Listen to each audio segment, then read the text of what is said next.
What's happening, everybody? Long time no see. Hey, we're out here right now. We're doing something I know all of us have experienced it. Your favorite set of speakers in the trunk of your car, you load something in and they get damaged.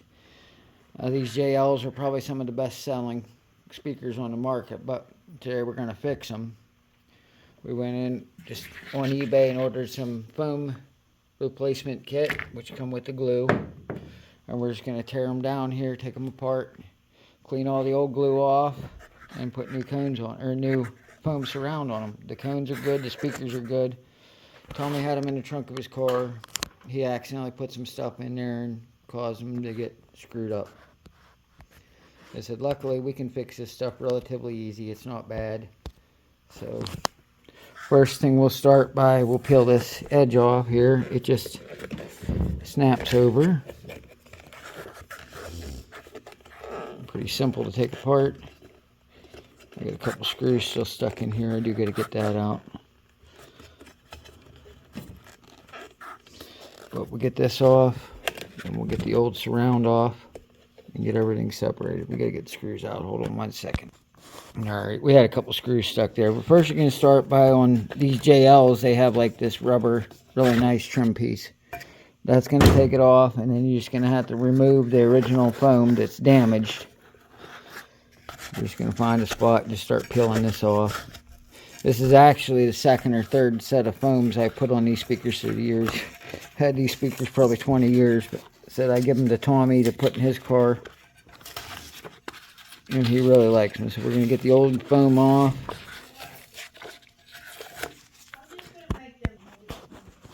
Alright, well, we got the old foam removed. Now we just got to remove the old glue adhesive and what's left of the foam.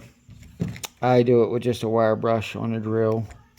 Let me put you down here for a second and I'll go ahead and do this because Amanda stole my tripod, so hold on. Alright, now we got most of the adhesive removed from the outer ring. You're going to be real careful with your cone though. You don't want to make sure you don't want to damage it. But actually I usually do with this is a little bit of, I take a razor blade and just gently clean it. And a little bit of acetone to release the rubber cement that's on it. We're just going to gently clean it. Careful not to tear this cone. You tear this cone, you're going to have problems.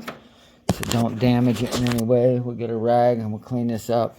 So it's really dusty in his car because his speakers look horrible. I can't believe my speakers look this bad. But they do boom pretty good, so we'll get them cleaned up and get them reconed. And I got the other one already done. This one was the worst of the two. Like I said, he just overloaded the trunk with no grills on them and they got tore up. So let me finish cleaning this cone up and I'll get back to you when we're ready to start gluing it back together. Now as you clean these, you want to get as much as the old adhesive off as you can as you're fitting your new surrounds to it. We'll just test fit this surround. We're not done cleaning yet, but we'll test fit this around, get it in place. Kind of see, it's pretty simple. I mean, it's not really that hard to do. Done them a few times. I think they work pretty well. So, go ahead and we'll continue to clean.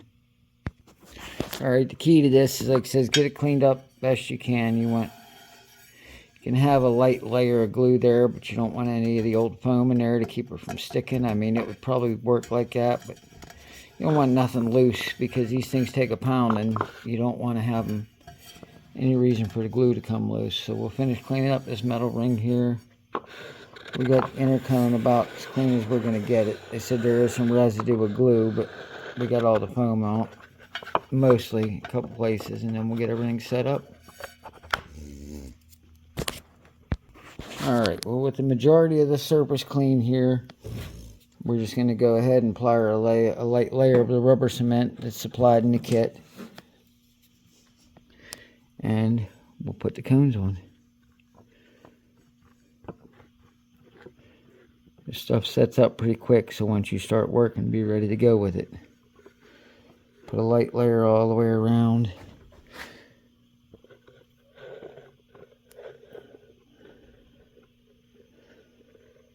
Don't miss any spots when you do this because any air can get from behind the cone to the front of the cone will cause it to sound really bad.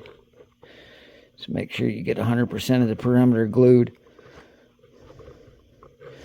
Don't worry, they send you plenty of glue, so it's better to clean a little bit up because you use a little bit too much than to not have enough.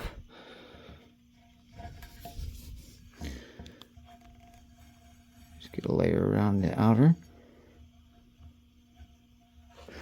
And I will have to put you guys down since, like I said, I don't have the tripod here. I'll put you guys down when I set the foam, but then I'll come right back to you as I work it into place.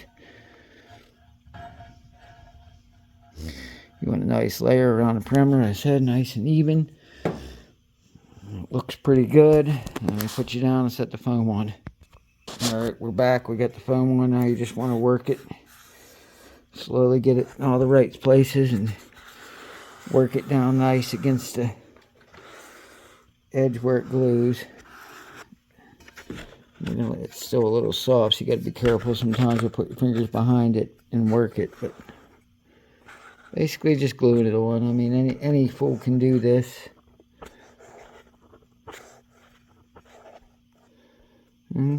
That easy. We'll let it set up. We got one already done out here. I'll show you. This one's already done. I have it out here just baking in the sun. You can see it's nice and dry. You're not going to want to hit these with any real power. I'd let them dry at least a couple hours before you really start pounding them. But that one's the first one we did. We'll put the trim ring on the second one, let it out here and dry. Then we'll install them and show you what they sound like. And it looks like the glue's setting up nice, and just basically you just restored probably one of the best sounding speakers ever made. I mean, these things are super efficient, meaning it doesn't take a lot of wattage to make them sound good. They work in a relatively small sealed box.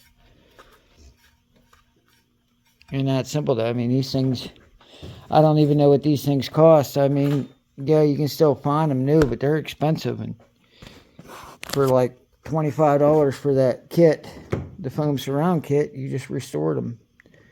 You'll be good. And sometimes you don't got to damage them because these things, as they age, this foam will dry up from the sun. So I'm going to go ahead and put the trim ring on it now, and then we'll install them.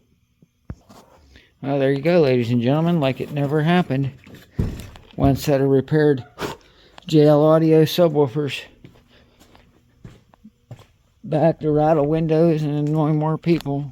Throw these back in the trunk of the Honda. Get them wired up. Let them dry, and then we'll turn the system on. He said it's a relatively small box he has, and man, they work pretty well. We'll get them installed though and get everything working.